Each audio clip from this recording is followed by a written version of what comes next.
For 9 years, the police believed they were chasing a ruthless killer. But what they never realized was that every step, every clue, every move had been planted to trap them. Tonight, you will discover how a mastermind turned the hunters into the hunt until the shocking final moment when the truth was revealed. Police were trapped for 9 years by the killer's mastermind plan. The rain slapped against the windows of the abandoned house. The walls were damp, covered in streaks of mold that crept like veins. The air was heavy, thick with the scent of rust and decay. Detective Harris stepped forward, his flashlight cutting through the darkness. Each step echoed, sharp and hollow, as if the floorboards warned him to turn back. He had chased the same shadow for almost a decade. Every lead had been carefully planted, every clue perfectly designed to mislead. Yet something about this place felt different. A faint hum lingered in the silence. Low and mechanical, the sound crawled beneath his skin, unsettling and unfamiliar. He raised his hand, signaling the team behind him to stop. Their breaths grew shallow, mixing with the cold air. The hum grew louder, vibrating through the wooden beams above. Then the lights snapped on, blinding and harsh. The walls shifted, revealing hidden panels that sealed the exits shut. The officers froze, realizing, too late, what had happened. The room was not a crime scene. It was a trap. Red lights pulsed from the corners, casting shadows that stretched like claws. A speaker crackled, the voice calm and deliberate. You searched for me for 9 years, and tonight, you finally found me. Exactly where I wanted you? The voice sent a chill down Harris's spine. His throat tightened, his hands slicked with sweat. Every sound was amplified, the drip of water, the scrape of boots, the pounding of hearts. Then came the metallic hiss. Pipes lining the walls began to release a strange mist, curling like ghostly fingers. The mist carried a sharp chemical sting that burned the nose and eyes. Officers coughed, their voices breaking into panic. Harris tried to steady his breath, but the air itself betrayed him. He scanned the walls, for vents, for exits, for anything. The voice returned, mocking, almost gentle. 9 years you chased me. 9 years you failed. Now you will understand why?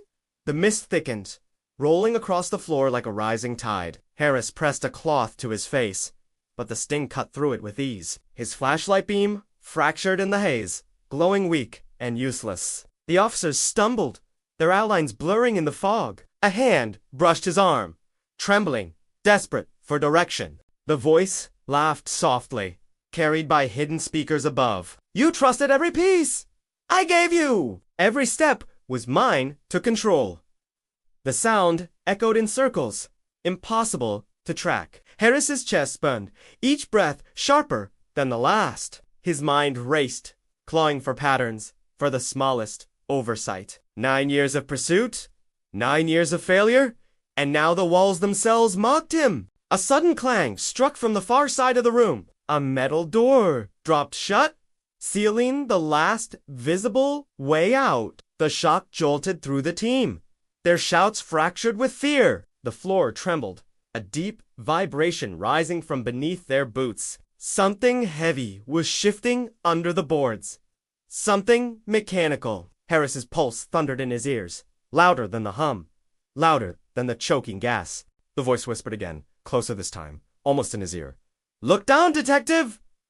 He dropped his gaze. The planks beneath his feet began to split, a thin line widening into a gaping seam. Through it, he saw gears grinding, sharp steel teeth turning slowly like the mouth of a beast. The floor was not meant to hold them.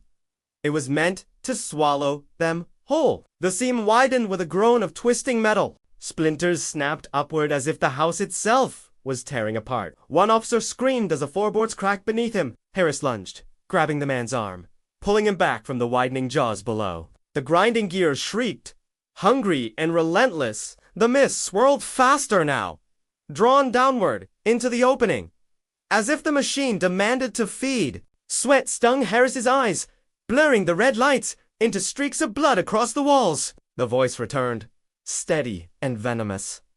You spent 9 years believing you were the hunter. but I was always the hand guiding your path.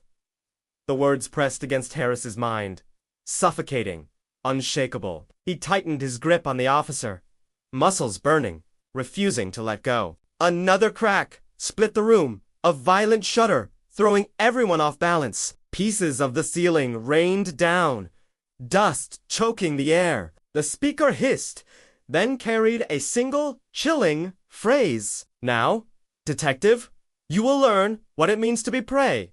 The floor beneath Harris gave way. For an instant, weightlessness swallowed him, the roar of the machine rising to consume everything. The air rushed past his ears, carrying the echo of terrified screams. And then, Harris's body struck a hard surface with a thud that knocked the breath from his lungs. The air was different here, still damp, but heavier, thicker, as if it carried centuries of secrets. He forced himself onto his elbows, vision swimming in the dim red glow that pulsed from hidden lights around him. The rest of the team lay scattered, bruised, and coughing, but alive. The grinding gears rumbled above, sealing the trap closed, shutting out the world beyond.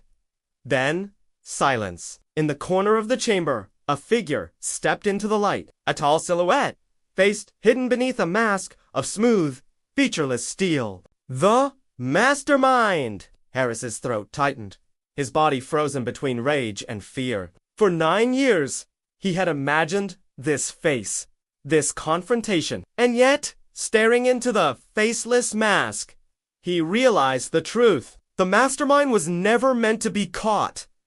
This was not an ending. It was the final move of a game already lost. The masked figure raised one gloved hand, almost in mock salute. The speaker above crackled one last time, the voice calm and precise. You did not fail, detective. You finished exactly where I needed you? The lights dimmed, the chamber sinking into darkness. The last sound Harris heard was the slow click of a door locking from the outside. And then there was nothing.